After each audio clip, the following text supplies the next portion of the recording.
जी hello hi everyone, आप सभी को प्यार भरा नमस्कार। कैसे हैं आप सभी लोग? उम्मीद करता हूं बेहतरीन होंगे, शानदार होंगे। मेरे प्यारे दोस्तों, पंजाब लेक्चर कैडर की वैकेंसीज का ऑफिशियल नोटिफिकेशन आ चुका है और इस नोटिफिकेशन में क्या क्या चीज़ें हैं ये मैं बताने वाला हूं।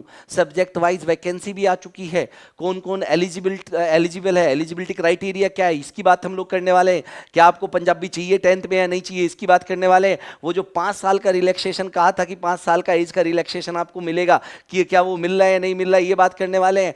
कितनी फीस है, स्टार्टिंग डेट कब है, एंड डेट कब है, ये सारी बात करने वाले हैं। 5 मिनट के अंदर सारा कुछ मैं बता दूंगा। ठीक है, ये सब आप लोग देख लीजिए। यहाँ पर वेबसाइट बनके तैयार है, कौन सी है? एजुकेशन रिक्रूटमेंट डायरेक्टरेट पंजाब, ये वेबसाइट पे आपको जाना है। डिस्क्रिप्शन में लिंक है। अगर आप लोग मतलब यहाँ पर सब्जेक्ट वाइज अलग अलग वैकेंसी दी गई है, आप लोग देख सकते हैं। English, economics, physics, commerce, history, math, है ना, political science, lecture Punjabi, backlog, इस तरीके से।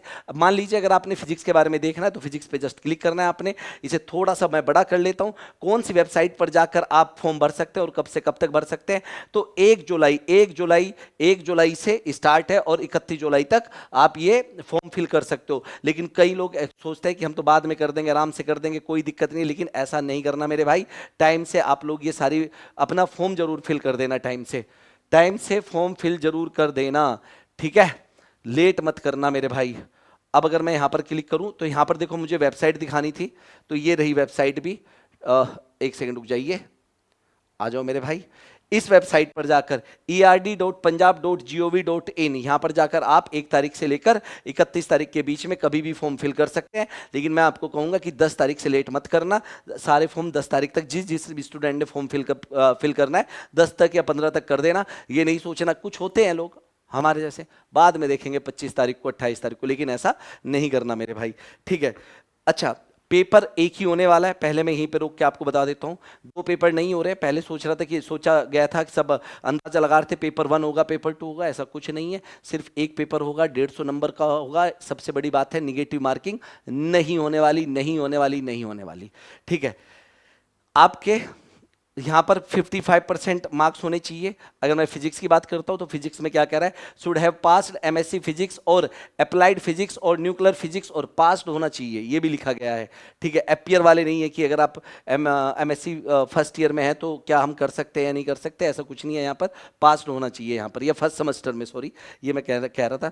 और न्यूक्लियर फिजिक्स और इलेक्ट्रॉनिक्स फिजिक्स और any other equivalent qualification but equivalency certificate should be given by the university of institution, अच्छा, concern with at least 55% marks, कम से कम 55% नंबर आपके होने चाहिए, है ना? और and should have passed BS with teaching subject. भाई साहब, आपकी बीएड भी होनी ही चाहिए और 10वीं में आपके पास पंजाबी भी होनी चाहिए, ये कंपलसरी है। 55% मार्क्स, बीएड होना चाहिए, पंजाबी होनी चाहिए, तभी आप फॉर्म फिल कर सकते हैं। पहले अपना एलिजिबिलिटी क्राइटेरिया ध्यान से देख लेना, वरना जो फॉर्म फिल करने की फीस है वो है 2000। अगर आप जनरल कैटेगरी से हैं तो 2000 रुपये, है ना? बहुत पैसे ले रहे हैं भाई।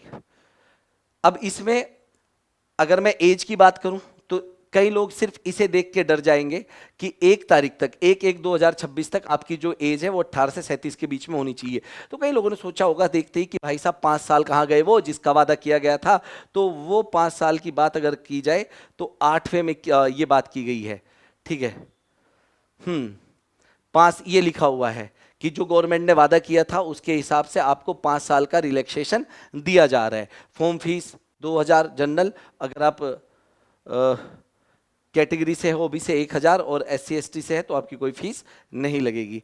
बाकी इसमें इतना ही है। दूसरी बात यह है कि अगर आपके मान लो इक्विवेलेंट नंबर किसी और के भी आ जाते हैं, मान लो मेरे और आपके सेम नंबर आ गए, है ना, 90 मार्क्स, और हम दोनों एलिजिबल है ना, क्वालिफाई कर रहे हैं, तो इसका उसके बाद फिर किसका सिलेक्शन होगा? जिसकी एज ज़्यादा होगी उसका सिलेक्शन होगा, उसे प्रेफरेंस दी जाएगी। तो मोटी मोटी यही पॉइंट थे, और कोई पॉइंट नहीं है ना? अभी के लिए आपकी इंडिविजुअल वैकेंसी जितनी है सबका डाटा दिया गया है, डिस्क्रिप्शन में लिंक है, जाके चेक कर सकते। वीडियो पसंद आई तो लाइक कर दीजिए। इसके अलावा भी इससे कुछ नहीं है कि क्या स्ट्रेटजी होने वाली, क्या नहीं होने वाली, वो आप लोग बेटर जानते हैं, और या जो सब्जेक्ट वाइज टीचर है वो आपको स्ट्रेटजी के बारे में बताएंगे। थैंक यू, धन्यवाद।